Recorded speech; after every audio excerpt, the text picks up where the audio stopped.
Hello दोस्तों, तो आज के इस वीडियो में हम करने वाले हैं क्लास 7 का मैथ्स का एक्सरसाइज 5.2।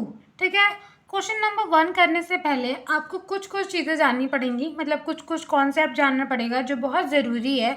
अगर आप क्वेश्चन नंबर 1 करोगे, क्वेश्चन नंबर 2 करोगे, मतलब पूरा एक्सरसाइज 5.2 करोगे, तो ये सारी चीज़ें आपको जानना बहुत ज़रूरी है। ठीक है। तो क्या क्या जानना ज़रूरी है मैं एक एक करके आपको बताती हूँ और आप ध्यान से सुनना। ठीक है। स्टार्टिंग की वीडियो में, मतलब अगर आपने 5 मिनट भी देख लिया स्टार्टिंग की वीडियो का, ठीक है, 5-10 मिनट भी देख लिया, तो फिर आपका सारा कॉन्सेप्ट क्लियर हो जाएगा। ठीक है। पूरी वीडियो देखो ना देखो, बस स्टार्टिंग के 5 से 10 मिनट देख लेना, बस फिर तुम खुद से भी सारे क्वेश्चंस कर सकते हो। ठीक है। तो चलो स्टार्ट करते हैं सबसे पहले स्टार से। ठीक है। और क्या क्या वर्ड सीखने हैं, हमें क्या क्या टर्म सीखने हैं, एक एक करके सीखते हैं। यहाँ पे आपको एक डायग्राम दिख रहा होगा। ठीक है। सबसे पहले है अल्टरनेट एक्सटीरियर एंगल। ठीक है। और उसका दूसरा भाई है अल्टरनेट इंटीरियर एंगल। ठीक है। आपको दो चीज़ें मिली हैं, आपको दो वर्ड्स मिले हैं। पहला कौन सा है? अल्टरनेट एक्सटीरियर एंगल, और दूसरा है अल्टरनेट इंटीरियर एंगल। ये दोनों आपस में भाई भाई हैं। ठीक है। देखो, आपको ऐसा फिगर, मतलब एक्सरसाइज 5.2 में ऐसा ही आपको फिगर मिलेगा। ठीक है। तो आपको क्या करना है ना, आपको पहले देखो एंगल एक्सटीरियर एंगल क्या होता है। एंगल एक्सटीरियर एंगल जब भी आपको बोले तो इसका मतलब ये होता है कि जो एक्सटीरियर होते हैं, एक्सटीरियर मतलब क्या होता है? एक्सटीरियर मतलब जो बाहर होते हैं। ठीक है। एक्सटीरियर का मतलब क्या होता है? बाहर। और इंटीरियर का मतलब क्या होता है? इंटीरियर का मतलब होता है अंदर। ठीक है। तो यहाँ पे अल्टरनेट एक्सटीरियर एंगल बताना है, मतलब कि जो एंगल बाहर होते हैं उन एंगल का आपको नाम बताना है। और इसमें क्या बोल रहा है? इसमें जो एंगल्स अंदर होते हैं, इंटीरियर होते हैं, उनका नाम बताना है। ठीक है। सबसे पहले एक्सटीरियर देखते हैं। देखो, alternate exterior angle equals to angle 1 equals to angle 7 and angle 2 equal to angle 8। ठीक है। यहाँ आ जाओ। एंगल 1 कहाँ पे है? एंगल 1 ये रहा। ठीक है। और एंगल 7 कहाँ है? एंगल 7 ये रहा। ठीक है। देखो, इस पूरे डायग्राम में जो आपको 1 और 2 दिख रहा है उसे हम कहते हैं एक्सटीरियर। उसे हम क्या कहते हैं? एक्सटीरियर कहते हैं। 8 और 7 को क्या कहेंगे? एक्सटीरियर कहेंगे। एक्सटीरियर क्यों कहेंगे दीदी? देखो, ये एक्सटीरियर इसलिए कहेंगे क्योंकि देखो, ये क्या है? ये बाहर की साइड है। ये एंगल कहाँ है? ये बाहर की साइड है। ये वाला एंगल कहाँ है? बाहर की साइड है। ये वाला एंगल कहाँ है? बाहर की साइड है। ठीक है। तो इसीलिए हम कहते हैं 1 और 2 को हम क्या कहेंगे? बाहर वाले एंगल्स कहेंगे।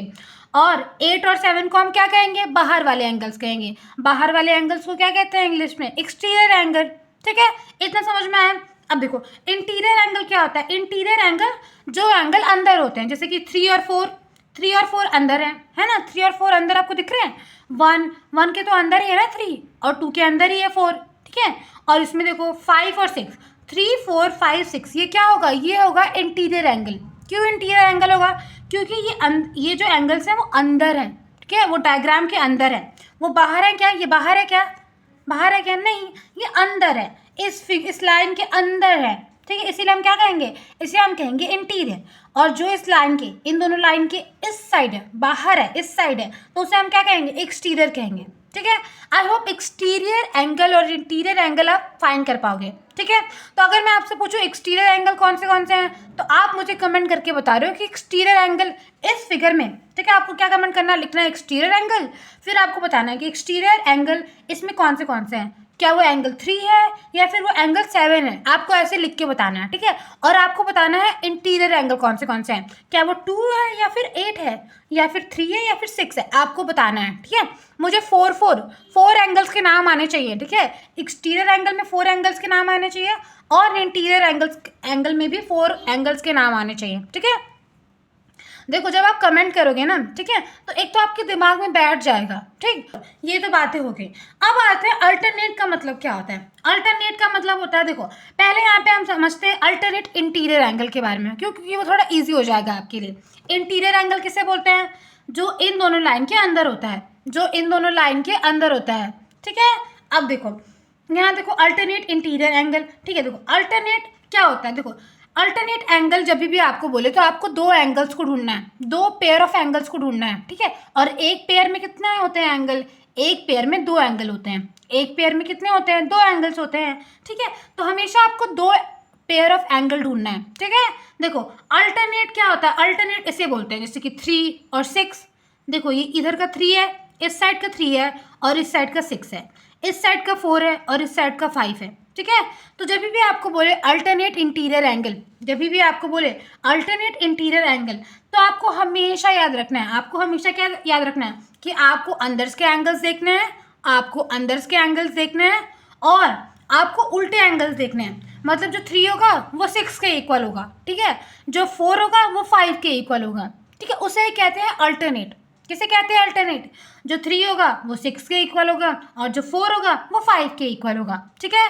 तो जब भी अल्टरनेट इंटीरियर एंगल आए तो आपको क्या करना है, सबसे पहले आपको देखना है कि इंटीरियर एंगल फाइंड करना है। इंटीरियर एंगल मिल गया तो बस कोई भी एक एंगल पकड़ो और उसके साइड में जो आपको दिख रहा है उसके साइड में, ठीक है, उसके नीचे में जो भी इस साइड में दिख रहा है आपको वो ले लेना है। अगर ये 4 लिया है तो इस साइड में क्या है, इस साइड में क्या है, क्रॉस बन रहा है दोस्तों। क्या बन रहा है? क्रॉस बन रहा है, ठीक है। आई होप क्लियर हो गया होगा, ठीक है। अब आ जाओ एक्सटीरियर एंगल पे। एक्सटीरियर एंगल क्या होता है? जो इन दोनों लाइन के इस साइड होता है, ठीक है, जो इन दोनों लाइन के इस साइड होता है, ठीक।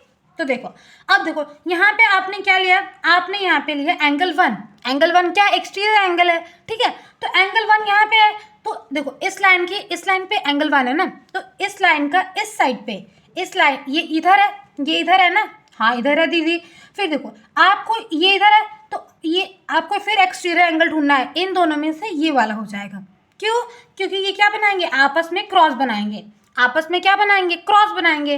क्रॉस कैसे बनाएंगे दीदी? देखो ऐसे, ठीक है। जैसे मैं मान लो एंगल 1 है, ठीक है, और यहाँ पे क्या है, यहाँ पे एंगल 7 है। ये क्या बना रहे हैं? आपस में क्रॉस बना रहे हैं। तो जब भी अल्टरनेट एक्सटीरियर एंगल आएगा तो एंगल 1 और एंगल 7 हमेशा इक्वल होंगे, ठीक है। एंगल 2 क्या है? एक्सटीरियर एंगल है, और फिर इसका क्रॉस बनाओ। क्रॉस बनाओगे तो क्या आएगा? 8 आएगा, ठीक। 2 का आ जाएगा 8। हमेशा याद रखना, अगर इंटीरियर एंगल बोला है तो अंदर के एंगल्स को देखना है, एक्सटीरियर एंगल बोला है तो बाहर के एंगल्स को देखना है। क्लियर? अब आते हैं कॉरस्पॉन्डिंग एंगल। अब क्या आते हैं? Corresponding angle. कॉरस्पॉन्डिंग एंगल कैसे फाइंड करते हैं? बहुत आसान है। आपको ये 2 लाइन दिख रहा है? हाँ दीदी 2 लाइन दिख रहा है। देखो, अगर आपको कुछ नहीं सोचना है। अगर मैं इस लाइन को उठाकर इस पे रख देती हूँ, अगर मैं इस लाइन को उठाकर इस पे रख देती हूँ तो जो एंगल 5 पे आएगा वो इक्वल हो जाएगा, जो एंगल 6 पे आएगा वो 6 से इक्वल हो जाएगा। चलो इमेजिन करते हैं कि मैंने एंगल 1 2 3 4 को मैंने इसके ऊपर रख दिया, ठीक। तो 5 के ऊपर क्या रखा मैंने? 1 रखा। तो एंगल 1 और 5 इक्वल हो जाएंगे। एंगल 1 और 5 क्या होंगे? इक्वल हो जाएंगे, ठीक। अगर मैंने 2 और फिर मैंने इसको फिर से उठा के रख दिया तो 6 के ऊपर क्या आएगा? 6 के ऊपर 2 आएगा। तो एंगल 2 और 6 इक्वल हो जाएगा। एंगल 2 और 6 क्या होगा? इक्वल हो जाएगा, ठीक है। अच्छा दीदी, अगर मैंने इसको उठा के इसके ऊपर रख दिया तो 8 के ऊपर 3 आ रहा है, 8 के ऊपर तो 3 आ रहा है, तो मतलब 8 और 3 आपस में इक्वल हो जाएंगे। हाँ इक्वल हो जाएंगे। दीदी अगर मैंने उसको फिर से यहाँ पे रख दिया और 7 के ऊपर 4 आ गया तो क्या ये फिर से इक्वल हो जाएंगे? हाँ, ठीक है। आई होप कॉरस्पॉन्डिंग एंगल भी समझ में आ गया होगा, ठीक है। बस इस लाइन को उठा के इस पे रखना है, जो एंगल जिस एंगल पे भी आएगा वो इक्वल हो जाएगा। क्लियर? अब आते हैं vertical opposite angle. Vertical opposite angle क्या होता है? वर्टिकल मतलब देखो, वर्टिकल मतलब इस साइड, ठीक है। वर्टिकल मतलब इस साइड, ये ऐसा, इसमें भी क्रॉस बनता है, इसमें भी क्या बनता है? क्रॉस बनता है। तो जब भी आपको बोले वर्टिकल ऑपोजिट एंगल बताओ, ठीक है, तो 2 का ऑपोजिट क्या होगा? 2 का ऑपोजिट होगा 3 और 1 का ऑपोजिट क्या होगा? 4 होगा, ठीक है। 5 का ऑपोजिट क्या होगा? 7 होगा और 6 का ऑपोजिट क्या होगा? 8 होगा, है ना? यही होगा ना, क्रॉस बनेगा। तो जब भी आए वर्टिकल ऑपोजिट एंगल, तो आपको कोई भी एंगल पकड़ लेना है। मैंने क्या बताया? एंगल 1 पकड़ लो, ठीक है। एंगल 1, ठीक है, ये एंगल 1 है। अब एंगल 1 के बगल में क्या है? 2 है, पर एंगल 2 तो पड़ोसी है ना एंगल 1 का। एंगल 2 क्या है? एंगल 2 तो पड़ोसी है एंगल 1 का। फिर इस साइड आ जाओ, एंगल 3 भी क्या है? एंगल 3 भी पड़ोसी है, ठीक है। बट ये देखो एंगल 1 और एंगल 4 क्या है? ये आपस में उल्टे हैं, ऑपोजिट है ना? ऑपोजिट ही तो है, एंगल 1 और 4 ऑपोजिट है। तो एंगल 1 और 4 क्या होंगे? इक्वल होंगे, ठीक है। अब 2 को पकड़ लो, 2 का ऑपोजिट क्या है? 2 का ऑपोजिट 3 है, तो ये आपस में इक्वल होंगे। 6 ले लो, 6 का ऑपोजिट क्या है? 8 है, तो 6 और 8 एंगल इक्वल होंगे, ठीक है। क्लियर? आई होप ये क्लियर हो गया होगा, ठीक है। अब आ जाओ, अब क्या एक बहुत इंपॉर्टेंट चीज़ समझने वाले हैं, वो है ट्रांसवर्सल। ट्रांसवर्सल क्या होता है कि देखो, जब भी 2 पैरेलल लाइन को एक लाइन कट करती है जब भी दो पैरेलल लाइन को, दीदी पैरेलल क्या होता है मैं तो भूल गया, ये बता दो पहले। देखो यार पैरेलल का मतलब ना, जैसे इस दोनों लाइन को मैं आगे बढ़ाऊंगी, ठीक है, इन्हें आगे आगे बढ़ाते जाऊंगी, आगे आगे बढ़ाते जाऊंगी, और आगे बढ़ा दिया और आगे बढ़ा दिया, ये कभी भी आपस में क्रॉस नहीं करेंगे, कभी भी एक दूसरे को क्रॉस नहीं करेंगे। क्रॉस नहीं करेंगे मतलब कैसे क्रॉस नहीं करेंगे, जैसे देखो मैं ऐसे आगे बढ़ा रही हूँ, आगे बढ़ा रही हूँ, आगे बढ़ा रही हूँ, तो ये कभी भी आपस में ऐसे मिलके क्रॉस नहीं करेंगे, नहीं करेंगे ना, नहीं करेंगे, ठीक है। उसी को हम क्या कहते हैं, उसी को हम कहते हैं पैरेलल लाइन, ठीक है। तो देखो ट्रांसवर्सल क्या होता है कि जब दो पैरेलल लाइन को एक लाइन कट करती है, जिसको हम क्या कहते हैं, इंटरसेक्टिंग, ठीक है, डिफरेंट पॉइंट पर कट करती है, तो ये इस लाइन को हम क्या कहते हैं, इस लाइन को हम कहते हैं ट्रांसवर्सल, ठीक है। आपका ये जो फिगर है ना, ये समझना बहुत ज़रूरी है, ये समझना बहुत ज़रूरी है, क्योंकि सारे क्वेश्चंस कैसे आएंगे, ऐसे ही आएंगे, इसी फिगर का ही तो आएगा, ठीक है। आई होप क्लियर हो गया होगा। देखो अब जब ये लाइन कट करती है तो हमें क्या मिलता है, हमें कुछ प्रॉपर्टीज़ मिलती हैं। कौन से प्रॉपर्टीज़ मिलती हैं दीदी, ये भी बता दो हमें। देखो थोड़ा मैं आपको अच्छे से समझा देती हूँ, ठीक है, क्योंकि ये समझना बहुत ज़रूरी है यार।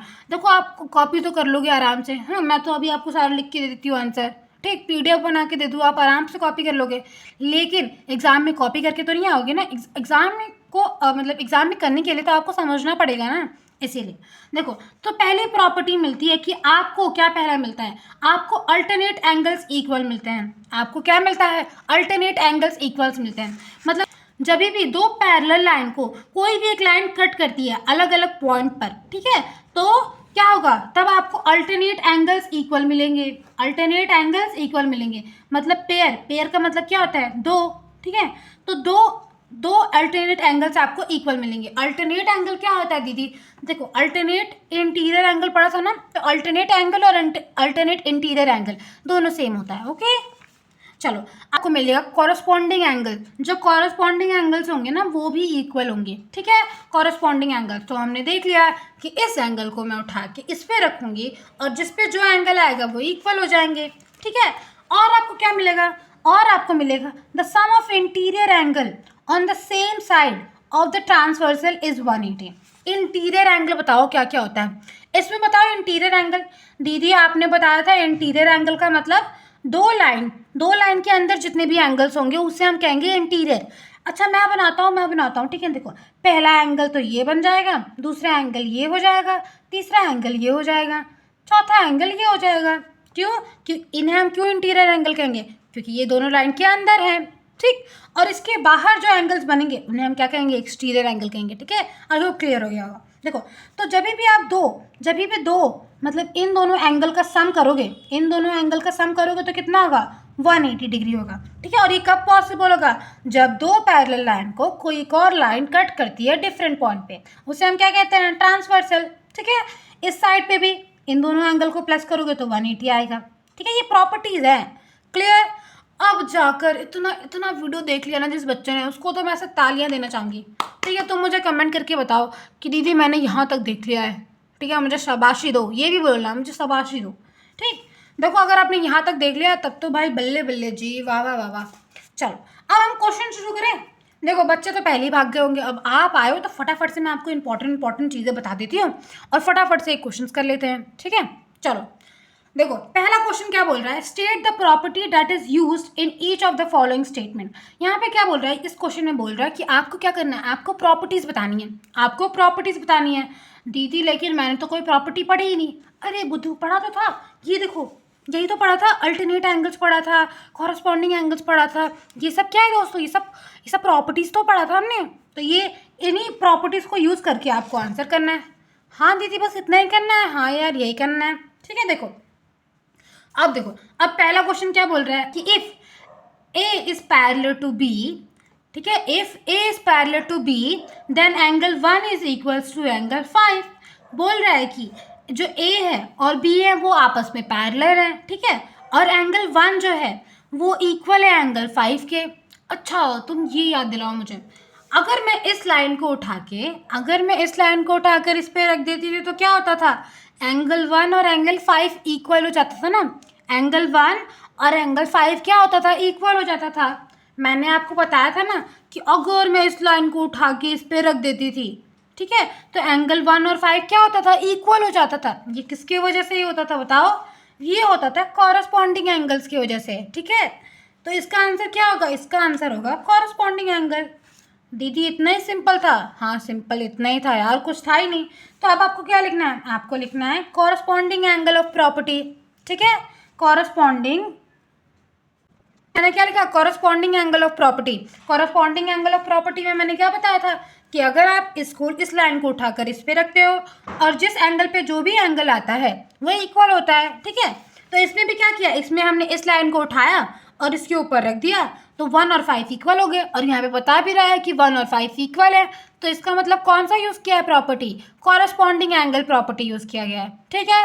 अब आ जाओ, अब बोल रहा है कि जो एंगल 4 है वो इक्वल है एंगल 6 के। एंगल 4 कहाँ है, डू डू डू डू, दीदी एंगल 4 तो यहाँ पर है और एंगल 6 कहाँ है, यहाँ पर है। बोल रहा है ये आपस में इक्वल है, ये आपस में इक्वल है, ठीक है। चलो दीदी मैं बताता हूँ, देखो ये पहले तो इन दोनों की लाइन के अंदर है वाले एंगल है, इन दोनों की लाइन के अंदर वाले एंगल से 4 और 6, इसका मतलब इंटीरियर है। इसका मतलब क्या है, इसका मतलब इंटीरियर है। और आपने तो बस एक ही चीज़ पढ़ाया था, अल्टरनेट इंटीरियर, जिसमें क्या बन रहा था दोस्तों, जिसमें बन रहा था क्रॉस। इसमें देखो क्रॉस बन रहा है, हाँ क्रॉस बन रहा है। तो इसमें कौन सा प्रॉपर्टी यूज़ हुआ, इसमें यूज़ हुआ अल्टरनेट इंटीरियर एंगल, ठीक है। तो यहाँ पे लिखेंगे अल्टरनेट इंटीरियर एंगल, क्लियर। अब देखो थर्ड क्या बोल रहा है, if angle 4 plus angle 5 equals to 180 then A is parallel to B. Angle 4 कहाँ है, एंगल 4 ये रहा है, एंगल 5 कहाँ है, ये रहा है। अब बोल रहा है कि इन दोनों को हम प्लस करते हैं ना, इन दोनों को प्लस करते हैं तो 180 आता है, 180 आता है, ठीक है। तो बताओ, पूछ रहा कौन सा प्रॉपर्टी है। अच्छा, आपको ये याद है लास्ट वाली प्रॉपर्टी, लास्ट वाली property, the sum of interior angle on the same side of the transversal is 180। याद आया कुछ, हाँ दीदी याद आ गया। इसमें देखो डायग्राम में भी आपको याद आया होगा कि इस साइड के दो एंगल को प्लस करेंगे तो 180 आएगा, इस साइड के दो एंगल को प्लस करेंगे तो 180 आएगा। हमेशा इंटीरियर की बात की गई थी, एक्सटीरियर को तो कोई पूछता भी नहीं है, ठीक है। तो इसमें क्या है, इसमें भी तो दो इंटीरियर एंगल की बात की गई है। देखो देखो डायग्राम में देखो, इस साइड इस साइड, इस साइड इस साइड, 180 180। तो इसका मतलब क्या हुआ, थर्ड प्रॉपर्टी लगेगी, ठीक है, थर्ड प्रॉपर्टी ही होगा। तो मेरे साथ यहाँ पे लिखो, यहाँ पे लिखा interior angle on the same side of the transversal are supplementary. इस लाइन को हम क्या बोलते थे दोस्तों, इस लाइन को हम क्या कहते थे, इस लाइन को हम कहते थे ट्रांसवर्सल। इसमें नहीं दिख रहा है, इसमें देख लो, इस लाइन को हम क्या कहते थे, इस लाइन को हम कहते थे ट्रांसवर्सल, ठीक है। तो बोल रहा है कि क्या बोल रहा है कि अगर हम इंटीरियर एंगल का, इंटीरियर जो ट्रांसवर्सल के जो इंटीरियर एंगल्स हैं उन दोनों का हम सम करते हैं तो उसका सम कितना होगा, सप्लीमेंट्री होगा। सप्लीमेंट्री क्या होता है, सप्लीमेंट्री 180 डिग्री होता है, ठीक है। आई होप क्लियर हो गया होगा। अब हम करते हैं क्वेश्चन नंबर 2, ठीक है। चलो आ जाओ, हमारा क्वेश्चन नंबर 2। क्वेश्चन नंबर 2 क्या बोल रहा है, इन एडजॉइनिंग फिगर आइडेंटिफाई। दीदी फिगर कहाँ है, अरे फिगर पीछे है यार, ठीक है, मैं भी आपको दिखाऊंगी। देखो तो आपको एक फिगर दिया है, ठीक है, आपको बताना है पेयर ऑफ कॉरस्पॉन्डिंग एंगल। दीदी कॉरस्पॉन्डिंग एंगल तो हमें आता है, इस एंगल को उठा के दूसरे एंगल पे रख दो और जो एंगल आएगा वो इक्वल, ये तो हमें आता है। Pair of alternate interior angle, alternate मतलब कि क्रॉस बनता है, और इंटीरियर मतलब क्या होता है, इंटीरियर मतलब अंदर के एंगल्स, ठीक है। फिर बोल रहा है the pair of interior angle on the same side of the transversal. दीदी ये तो लास्ट वाला ही है, इसमें क्या करना है, चलो इसको ही बताती हूँ। चलो सबसे पहले पेज टर्न कर लेते हैं। चलो सबसे पहले क्या पूछ रहा था, सबसे पहले पूछ रहा था कि आपको इस फिगर को देखना है, आपको इस फिगर को देखना है और आपको क्या बताना है, आपको बताना है कॉरस्पॉन्डिंग एंगल। आपको क्या बताना है, कॉरस्पॉन्डिंग एंगल। देखो अगर मैं इसको उठा के इस पे रख दूंगी, ठीक है, अगर मैं इस एंगल को उठा के इस पे रख दूंगी तो क्या क्या होगा, देखो जो एंगल 8 होगा वो इक्वल हो जाएगा एंगल 4 के, ठीक है। इमेजिन करो इसको रख दिया मैंने इसके ऊपर, तो 8 के ऊपर क्या आएगा, 8 के ऊपर आएगा 4, तो यहाँ पे लिख दो angle 4 is equals to angle 8, ठीक है, कॉमा। फिर इसको उठा के रख दिया तो एंगल 5 के ऊपर क्या आएगा, एंगल 5 के ऊपर आएगा 1, तो एंगल 5 इक्वल्स टू एंगल 1, ठीक है। अगर मैंने इसको फिर से रख दिया तो 7 के ऊपर क्या आएगा, 7 के ऊपर आएगा 3, तो angle 7 is equals to angle 3, ठीक।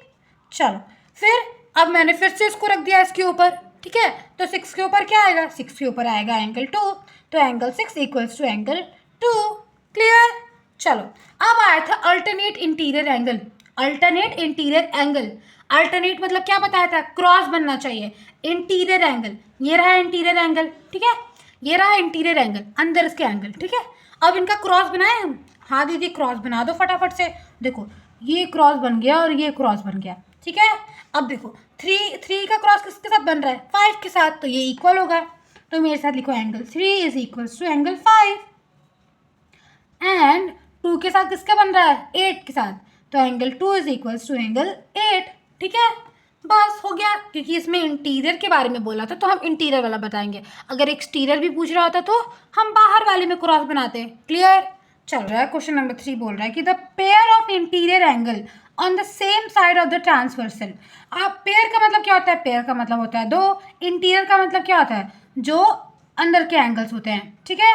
बोल रहा है कि आपको क्या बताना है, आपको दो दो एंगल बताना है, ठीक है, दो दो एंगल बताना है, ठीक, जो कि ट्रांसवर्सल के साइड में हो।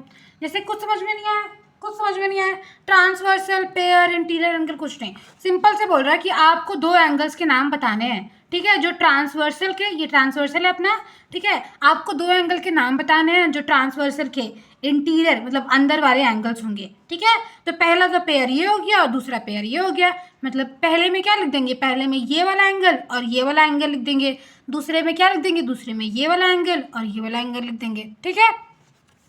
अब आ जाओ क्वेश्चन चेक करते हैं, ठीक है, क्वेश्चन चेक करते हैं। ट्रांसवर्सल क्या है, ट्रांसवर्सल दीदी तो दिख ही नहीं रहा, अरे ट्रांसवर्सल ये रहा, ये किस कलर से कर दिया, खराब लग रहा है, अरे अरे बस समझने के लिए देख लो। देखो ये ट्रांसवर्सल है, ट्रांसवर्सल के इंटीरियर एंगल्स, ठीक है, ये इंटीरियर एंगल है, ठीक है, इनका हमें क्या बताना है, पेयर बताना है, ठीक है। तो कौन सा पेयर है, देखो 2 और 5 पेयर है और 3 और 8 पेयर है, तो फटाफट से लिख दो 2 एंगल 2 एंड नहीं लिखना कॉमा, एंगल 8, ठीक, नहीं एंगल 2 एंड एंगल 5, अरे दीदी क्या लिख देते हो, सही सही से लिखा करो, angle 2 and angle 5 and angle 3 comma angle 8, ठीक है। आई होप क्लियर हो गया होगा, ठीक। अब आ जाओ, अब अगला देख लो, vertical opposite angle. Opposite, opposite मतलब क्या होता है, उल्टा, ठीक है। अब बताओ 4 का उल्टा कौन होगा, 4 का ऑपोजिट कौन होगा, मैंने तुम्हें क्या बताया था कि 1 और 3 क्या होंगे, 1 और 3 तो पड़ोसी होंगे, तो 4 का उल्टा क्या है, 4 का उल्टा 2 है, तो ये दोनों क्या होंगे, ये दोनों आपस में इक्वल होंगे, ठीक है दीदी समझ गया, मैं तो स्मार्ट हूँ मैं, ठीक है। तो angle 4 is equals to angle 2, क्यों, क्योंकि ये दोनों ऑपोजिट है, ऑपोजिट एंगल्स आर इक्वल, ठीक है। अब 1 का ऑपोजिट क्या है, 1 का ऑपोजिट है 3, ठीक है, तो angle 1 is equals to angle 3, ठीक है। अब देखो 5 का ऑपोजिट क्या है, 7, तो angle 5 is equals to angle 7, ठीक। एंगल 8 का इक्वल क्या है, 6, ऑपोजिट कौन से हैं, एंगल 8 का ऑपोजिट क्या है, एंगल 6 है, तो क्या होगा, ये दोनों इक्वल होंगे, ठीक है। हाँ दीदी समझ में आ गया मुझे, चलो चलो जल्दी जल्दी कराओ, तो तुम फटाफट से ये नोट कर लो और हम चलते हैं क्वेश्चन नंबर 3 पर। आ जाओ आ जाओ आ जाओ, क्वेश्चन नंबर 3 पे आ जाओ। ठीक है, बोल रहा है क्वेश्चन नंबर 3 बोल रहा है कि इन एडजॉइनिंग फिगर, यहाँ पर एक फिगर आपको दे रखा है जिसमें कि बोल रहा है कि जो P है वो पैरेलल है Q के। दीदी यहाँ पे ना P दिख रहा है ना Q दिख रहा है, अरे आ जाओ दिखा देती हूँ, ये रहा P और ये रहा Q, तो ये क्या है, ये दोनों पैरेलल है, ठीक है। तो आपको बोल रहा है, क्या बोल रहा है दीदी, बोल रहा है कि आपको अननोन एंगल्स फाइंड करना है। अननोन एंगल्स मतलब EFABCD, मतलब जिनका कोई वैल्यू नहीं है, ठीक है, आपको वो सारे एंगल्स क्या करने हैं, फाइंड करने हैं, ठीक है। तो चलो उसके लिए आ जाओ नेक्स्ट पेज पर, ठीक है। अब देखो, तो सबसे पहले एक बार फिगर देख लो मेरे साथ, दीदी दिखा दो। देखो आपको यहाँ पे एक लाइन दिख रही है, P लाइन दिख रही है आपको, हाँ दीदी P लाइन तो मुझे दिख रही है। अच्छा क्या आपको 125 डिग्री दिख रहा है, हाँ दीदी दिख रहा है। क्या आपको E दिख रहा है, हाँ दीदी दिख रहा है, E भी दिख रहा है, सब दिख रहा है। अच्छा तो आपको क्या पता है कि स्ट्रेट लाइन पे जब दो एंगल्स बन रहे होते हैं, ठीक है, तो उन दोनों का सम कितना होता है, उन दोनों का सम होता है 180 डिग्री, और उसे हम क्या कहते हैं, उसे हम कहते हैं लीनियर पेयर, ठीक है। अगर आपको नहीं पता तो मैं बता दूं, एक स्ट्रेट लाइन है, ठीक है, और उस पर दो एंगल बन रहे हैं, एक आर्क है, तो उन दोनों का सम कितना होता है, उन दोनों का सम होता है 180। तो शुरुआत हम इसी से करेंगे, ठीक है। दो एंगल का सम कितना होता है स्ट्रेट लाइन पे, 180, और उसे हम क्या कहते हैं, लीनियर पेयर कहते हैं। ठीक है, किसकी वजह से होता है, लीनियर पेयर की वजह से होता है। तो सबसे पहले यहाँ पे लिखो सोल्यूशन, और मेरे साथ लिखो यहाँ पे। ठीक है, यहाँ पे मैंने क्या लिख दिया, मैंने यहाँ पे लिखा है जो एंगल ई है प्लस एंगल 125 डिग्री को हमने जब ऐड किया तो 180 आया। क्यों, क्योंकि स्ट्रेट लाइन पे था तो उसको हम क्या कहते हैं, लीनियर पेयर कहते हैं। ठीक है, अब हम क्या करेंगे, हम यहाँ पे एंगल ई फाइंड करेंगे। ठीक है, कैसे फाइंड करेंगे, देखो आ जाओ कैसे फाइंड करते हैं। अच्छा, ये एंगल नहीं था दोस्तों, यहाँ पे एंगल नहीं था, यहाँ पे डिग्री था। अरे अरे आ जाओ दिखा देती हूँ, अब तुम कहोगे दीदी आप झूठ बोल रहे हो। नहीं देखो, यहाँ डिग्री था, एंगल नहीं था। ठीक है, मैंने वो गलती से लिख दिया है। तो यहाँ पे क्या है, angle E plus 125 degree equals to 180 degree, और आपको क्या फाइंड करना है, आपको फाइंड करना है एंगल ई। ठीक है, तो यहाँ पे लिखो angle E equals to 180 degree, ठीक है, माइनस 125 डिग्री। इतना तो मैथ्स आ गया है हमें। ठीक है, एंगल ई, अब इसे माइनस करो, इसको माइनस करोगे तो कितना आएगा, इसको माइनस करेंगे तो आएगा 55। ठीक है, तो एंगल ई की वैल्यू क्या आ गई, एंगल ई की वैल्यू आ गई 55। ठीक है, चलो अब यहाँ पे आ जाओ, फिगर में आ जाओ। देखो यहाँ पे इसको ऐसे इक्वल्स टू लिख दो, यहाँ पे लिख दो 55, इक्वल्स टू करके यहाँ पे क्या लिख दो, इक्वल्स टू करके यहाँ पे लिख दो 55। क्लियर, ठीक है। चलो, तो सबसे पहले एक एंगल तो हमने फाइंड कर लिया, अब हमें कौन सा एंगल फाइंड करना है, एफ। अब कौन सा एंगल फाइंड करना है, एफ।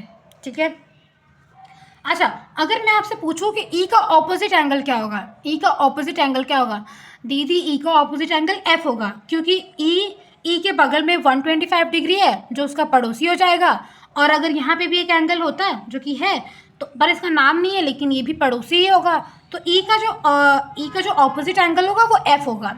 ठीक है, और मैंने आपको क्या बताया था कि opposite angles are vertical opposite angle are equal, vertical opposite angles are equal, vertical opposite angles are equal. ठीक है, तो यहाँ पे जो एंगल ई है वो इक्वल हो जाएगा एफ के। क्यों इक्वल हो जाएगा, क्योंकि ये क्या बना रहे हैं, आपस में क्रॉस बना रहे हैं, क्रॉस। ठीक है, और किसकी वजह से हो गया, वर्टिकल ऑपोजिट एंगल की वजह से हो गया। ठीक है, तो यहाँ पे मेरे साथ लिखो angle F is equals to angle E and equals to 55 degree. इसे आप डाल दो बॉक्स में। दीदी बॉक्स में क्यों डालना है, क्योंकि देखो यार टीचर आपका पूरा सोल्यूशन नहीं देखेगा, टीचर आपका क्या देखेंगे, अच्छा ई की वैल्यू आ गई वेरी गुड, अच्छा एफ की वैल्यू आ गई वेरी गुड, मार्क्स दे देते हैं बच्चों को। तो ये किसकी वजह से इक्वल हुआ, ये किसकी वजह से इक्वल हुआ, ये वर्टिकली ऑपोजिट एंगल की वजह से इक्वल हुआ। ठीक है, आई होप क्लियर हो गया होगा। अब आ जाओ क्वेश्चन पे आ जाओ जी, क्वेश्चन पे। तो यहाँ पे f की वैल्यू क्या आ गई, यहाँ पे f की वैल्यू भी आ गई 55, तो यहाँ पे भी लिख दो 55 डिग्री। क्लियर, अब हमें क्या फाइंड करना है दोस्तों, अब हमें फाइंड करना है ए बी सी डी। अब हमें क्या फाइंड करना है, ए बी सी डी। ठीक है, अच्छा अगर मैं इस फिगर को ऐसे रोटेट कर दूँ, अच्छा एक सेकेंड, तो ये देखो यार दीदी आप क्या दिखाना चाहते हो, अरे यार देखो तो मेरे साथ, अगर मैं इस लाइन को उठा के इस पे रख देती हूँ, अगर मैं इस लाइन को उठाकर इस पे रख देती हूँ, ठीक है, तो मैंने तुम्हें बताया था ना कि ये अगर मैं इसको उठा के इस पे रख देती हूँ तो जो भी इस पे एंगल आएगा वो इक्वल हो जाता है ना। तो देखो अगर मैं 120 इसको उठाती हूँ, ठीक है, तो देखो इस पे क्या आएगा, इस एंगल पे आएगा 125 डिग्री, इस एंगल पे क्या आएगा 125 डिग्री, तो ये क्या हो जाएगा, ये हो जाएगा 125, ये क्या हो जाएगा 125 हो जाएगा। ठीक है, अगर मैं इसको फिर से उठा के रखती हूँ ए के ऊपर, इसको मैं फिर से उठा के रखती हूँ तो ए के ऊपर क्या आएगा, ए के ऊपर आएगा ई, और ये एंगल कितना हो जाएगा 55 डिग्री हो जाएगा। अगर मैं इसको फिर से उठा के इस पर रखती हूँ तो एंगल एफ क्या हो जाएगा, एंगल एफ हो जाएगा 55 डिग्री, है ना दीदी, लेकिन एंगल बी तो हमें पता ही नहीं चला। अरे फिर कॉपी घुमा लेते हैं, फिर पता चल जाएगा। अच्छा तुम्हें ये याद है इसे क्या कहते हैं, दीदी इसे हम कहते थे, ये ऑपोजिट है तो इसे हम कहते हैं वर्टिकली ऑपोजिट एंगल। हाँ, तो ये कितना हो जाएगा, ये भी हो जाएगा 125 डिग्री। ठीक है, अब क्या किया, अब जो भी हमने पढ़ा, जो भी हमने यहाँ पे जितने भी एंगल्स लिखे, ठीक है, जैसे जैसे भी लिखा है हम बस लिख देंगे। चलो सबसे पहले मैं आपको लिख के यहाँ पे लिख देती हूँ, उसके बाद मैं आपको बताती हूँ। मैंने यहाँ पे लिखा जो एंगल डी है वो कितना है 125 डिग्री है, एंगल ए 55 डिग्री है, और एंगल सी कितना है 55 डिग्री है। किसकी वजह से हुआ, कॉरस्पॉन्डिंग एंगल की वजह से हुआ, और एंगल जो डी है वो इक्वल्स टू एंगल बी है और वो 125 डिग्री है। किसकी वजह से हुआ, वर्टिकली ऑपोजिट एंगल की वजह से हुआ। ठीक है, देखो ये जो तीनों एंगल्स थे वो किसकी वजह से हुए थे, कॉरस्पॉन्डिंग एंगल की वजह से, क्योंकि हमने उसे उठा के इस पे ऊपर, क्योंकि ये जो तीनों एंगल है वो किसकी वजह से 125, 55 हुआ, क्योंकि हम इस लाइन को उठाकर इस पे रख दे रहे थे और ये इक्वल हो जा रहा था किसकी वजह से, कॉरस्पॉन्डिंग एंगल की वजह से, है ना। तो बस मैंने यहाँ पे लिख दिया कॉरस्पॉन्डिंग एंगल, ठीक। और फिर आगे देखो, फिर ये इसका हमें पता नहीं था तो हमने इसके क्या किया, हमने कहा कि ये वर्टिकली ऑपोजिट एंगल है इसलिए 125 डिग्री होगा, तो मैंने यहाँ पे लिख दिया वर्टिकली ऑपोजिट एंगल, ठीक है। सो अब करते हैं क्वेश्चन नंबर 4। क्वेश्चन नंबर 4 क्या बोल रहा है, find the value of X in each of the following figure if L is parallel to M, ठीक है। देखो क्वेश्चन बोल रहा है कि आपको क्या करना है, आपको वैल्यू फाइंड करना है, ठीक है, एक्स की वैल्यू फाइंड करना है। जैसे आपको यहाँ पे एक फिगर दिख रहा है, यहाँ पे आपको एक्स दिख रहा है, हाँ दिख रहा है, ठीक है।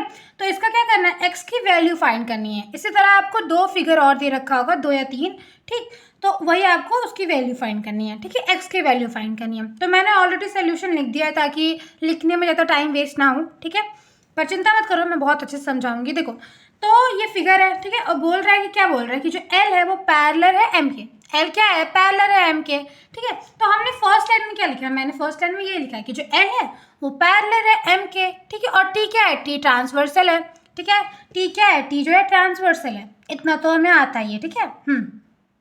अब देखो इसमें मैंने क्या किया है, मैंने यहाँ पर एक और एंगल बना दिया है, यहाँ पे क्या बना दिया है, यहाँ पे एक और एंगल बना दिया है और उसका नाम क्या दे दिया है, ए दे दिया है, ठीक है। ये आपको क्या करना है, जो भी आपने फिगर बनाया है अपने नोटबुक में, ठीक है, आप यहाँ पे एक ऐसे एंगल ड्रॉ करो और उसके ऊपर ए लिख दो, ठीक है। बस देखना एग्जाम में ये लिखना ज़रूरी है, ठीक है। हम मतलब जो हमारा सोल्यूशन है उसमें हम मेंशन नहीं करते कि हमने ए ड्रॉ किया है, बस आप जो डायग्राम बनाते हो उसमें आपको लिख देना है ए, ठीक है। देखो अब ये पैरेलल है तो मतलब प्रॉपर्टीज सारी फॉलो होंगी, है ना। तो ये इसमें क्या फॉलो हो रहा है, इसमें हो रहा है कॉरस्पॉन्डिंग एंगल, मतलब अगर मैं इस लाइन को उठाकर इस पे रख देती हूँ तो ए की वैल्यू क्या हो जाएगी, ए की वैल्यू हो जाएगी 110, ठीक। तो ए की वैल्यू क्या हो गई, 110 हो गई, किसके वजह से, कॉरस्पॉन्डिंग एंगल की वजह से हुई, किसके वजह से हुई, कॉरस्पॉन्डिंग एंगल की वजह से हुई, ठीक है। अब देखो ये क्या है, ये एक स्ट्रेट लाइन है और इस पे क्या बन रहा है, इस पे बन रहा है लीनियर पेयर, ठीक है। तो इस पे देखो ना एक ही आर्क है, ठीक है, और कॉमन एंगल है, ठीक है, तो क्या बन रहा है, ये बन रहा है लीनियर पेयर, ठीक है। तो देखो अब इसके लिए मैंने क्या किया, लीनियर पेयर का सम कितना होता है, 180 होता है, तो मैंने a plus X equals to 180 कर दिया, ठीक। a की वैल्यू क्या थी, 110 प्लस एक्स जो हमें फाइंड करना है इक्वल्स टू 180, फिर 180 में से माइनस कर दिया 110, तो x की वैल्यू क्या आ गई, x की वैल्यू आ गई 70, ठीक है। बहुत सिंपल है, आप कॉपी में नोट कर लो और फिगर में आपको ऐसे मेंशन करना होता है, ठीक है, कि देखो x की वैल्यू आ गई, a की वैल्यू भी हमने ऐसे कैलकुलेट किया, ठीक है। आई होप समझ में आ गया होगा, आप स्क्रीनशॉट ले लो या फिर फटाफट से लिख लो, ठीक है। अब आ जाओ सेकंड पे, सेकंड फिगर ये रहा आपका, ठीक है, यहाँ पे मैं नाम लिख देती हूँ, ठीक है, बस 2 ही फिगर है, ठीक। हाँ, सेकंड फिगर में क्या बोल रहा है, सेकंड फिगर में बोल रहा है कि देखो यार जो एल और एम है ना वो पैरेलल है, ठीक है, वो तो पता ही है, क्वेश्चन में ही बोल दिया है कि जो एल है और जो एम है वो पैरेलल है, वेरी गुड, ठीक है। फिर बोल रहा है ए इज ट्रांसवर्सल, अब तुम सोच रहे होगे कि ए इज ट्रांसवर्सल कैसे दीदी, बी भी तो ट्रांसवर्सल है, बी भी तो काट रहा है इन दोनों लाइन को, हाँ बिल्कुल काट रहा है, देखो, लेकिन मैंने यहाँ पे सिर्फ ए इज ट्रांसवर्सल इसलिए लिखा है क्योंकि हमें सिर्फ इससे मतलब है, हमें सिर्फ इससे मतलब है, इससे तो मतलब नहीं है ना, हमें क्या फाइंड करना है, हमें एक्स फाइंड करना है, इसीलिए, ठीक है। तो देखो ये क्या है, जब ये दोनों पैरेलल हैं, ट्रांसवर्सल हैं, तो देखो अगर मैं इस लाइन को उठाकर इसके ऊपर रख देती हूँ तो एक्स की वैल्यू क्या आ जाएगी, एक्स की वैल्यू आ जाएगी 100, और उसी को तो हम कहते थे कॉरस्पॉन्डिंग एंगल, याद है ना, स्टार्टिंग में बताया था कॉरस्पॉन्डिंग एंगल क्या होता है, भूल मत जाना, ठीक है। तो बस इतना ही सिंपल था, इसको भी पॉज कर लो, लिख लो फटाफट से। अब आता है क्वेश्चन नंबर 5। क्वेश्चन नंबर 5 क्या है, क्वेश्चन नंबर 5 है इन द गिवन फिगर, यहाँ पे आपको एक फिगर दिया गया है, ठीक है, the arm of 2 angles are parallel, जो आर्म है, आर्म मतलब क्या होता है, ये रहा, ठीक है, जो दो एंगल के जो आर्म है वो क्या है, पैरेलल है, ठीक है। अब देखो और बोल रहा है कि जो एंगल ए बी, जो बी है, बी का मेजर कितना दे रखा है, 70 दे रखा है, ठीक है, एंगल बी का कितना मेजर दे रखा है, 70 दे रखा है, और आपको क्या क्या फाइंड करना है, आपको फाइंड करना है जी, आपको फाइंड करना है ई, ठीक है, क्लियर। तो चलो सबसे पहले हम क्या फाइंड करेंगे, सबसे पहले हम फाइंड करेंगे जी, ओके। तो मैंने यहाँ पे लिखा A B is parallel to E D, A B कहाँ है, ए बी ये रहा, और ईडी क्या है, ईडी ये रहा। और क्वेश्चन में क्या बोल रहा है, the arm of two angle are parallel. ये क्या है, ये आर्म है, ठीक है, ये क्या है, ये आर्म है, ठीक है, ये क्या है, पैरेलल है, ठीक है। तो ये मैंने यहाँ पे लिखा है कि ए बी और ई डी, फिर से दिखा देती हूँ, ए बी और ई डी आपस में क्या है, आपस में पैरेलल है। और जो बी सी है वो क्या है, बी सी क्या है, बी सी ट्रांसवर्सल है, ठीक है। यहाँ तक समझ में आया, ठीक है। अब जब ये दोनों एंगल, ये दोनों लाइन जो है वो क्या है, पैरेलल है, तो हम क्या करेंगे, अगर मैं इस लाइन को उठाकर इसके ऊपर रख देती हूँ तो बी की वैल्यू क्या आ जाएगी, बी की वैल्यू 70 आ जाएगी, ठीक है। बी नहीं, जी की वैल्यू क्या आ जाएगी, जी की वैल्यू आ जाएगी 70, ठीक है। मैं एक बार फिर से बता देती हूँ, अगर मैं इस लाइन को उठाकर, अगर मैं इस एंगल को उठाकर इसके ऊपर रख देती हूँ तो जी की वैल्यू क्या आएगी, 70 आएगी। और ये किस में होता था, हम किस में लाइंस को उठाकर लाइंस के ऊपर रखते थे, मतलब एंगल्स को उठाकर एंगल्स के ऊपर रखते थे, तो ये किस में होता था यार, ये कॉरस्पॉन्डिंग एंगल में होता था। देखो यहाँ पे भी तो सेम वही किया था, है ना, यहाँ पे भी सेम वही किया था, यहाँ पे भी सेम यही किया है। तो जी की वैल्यू क्या आ जाएगी, जी की वैल्यू आ जाएगी 70 डिग्री, ठीक है। तो मैंने यहाँ पे क्या लिखा है, मैंने यहाँ पे लिखा है कि जो एंगल ए बी सी है वो इक्वल है, किसके इक्वल है, एंगल डी जी सी, मतलब जो एंगल बी है वो इक्वल है जी के, ठीक है। और दोनों का मेजर कितना है, 70 डिग्री है। किसके वजह से है, कॉरस्पॉन्डिंग एंगल की वजह से है, ठीक है। कॉरस्पॉन्डिंग एंगल आपको समझ में नहीं आता है तो समझो बस इस लाइन को उठा के इसके ऊपर रखेंगे और जो कॉमन जिस पे आ जाएगा वही एंगल हो जाएगा, ठीक है। अब आ जाओ सेकंड पार्ट में हमें क्या फाइंड करना था, ई फाइंड करना था, ठीक है। अब सेकंड देख लो, सेकंड में क्या करना है, सेकंड में मैंने लिखा है कि जो बी सी है, बी सी कहाँ है, ये रहा बी सी, और जो ई एफ है, जो ई एफ ये रहा, ठीक है। ये क्या है, आपस में पैरेलल है। पैरेलल कहाँ, यहाँ पे लिखा है the arms of two angle, ये भी तो क्या है, ये भी तो आर्म्स ही है ना, इसीलिए, ठीक है।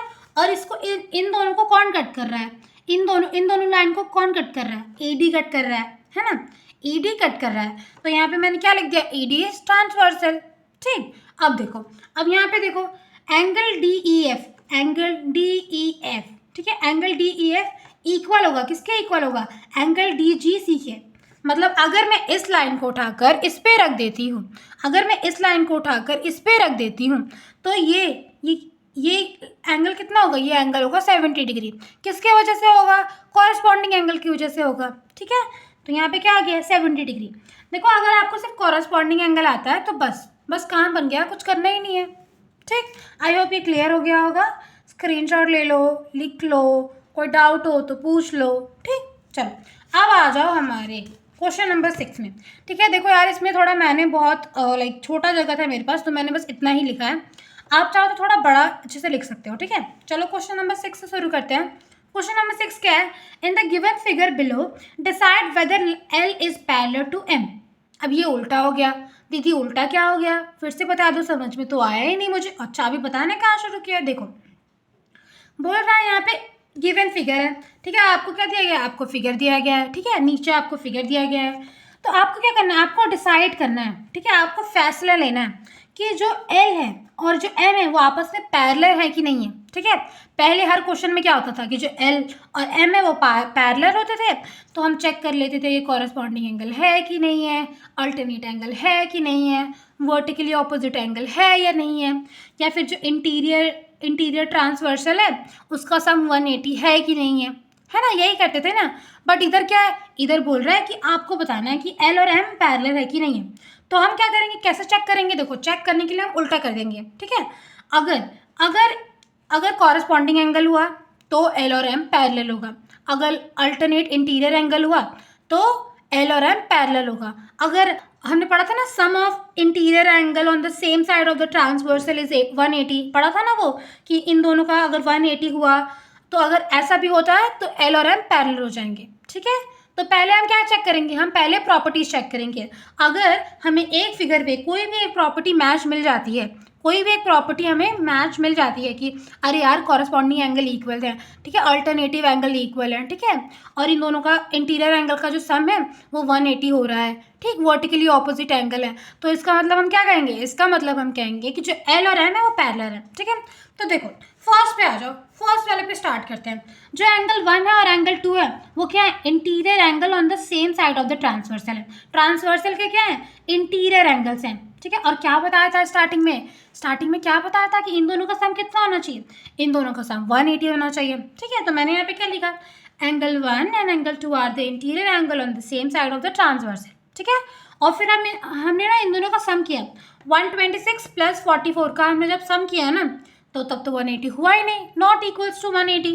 ठीक है, तो और क्या होता है, the sum of interior angle on the same side of the transversal is not 180। हमने बस उसको इंग्लिश में लिख दिया। ठीक है, कि यही लिखा कि इन जो इंटीरियर एंगल है उनका जो सम है वो 180 नहीं हो रहा है।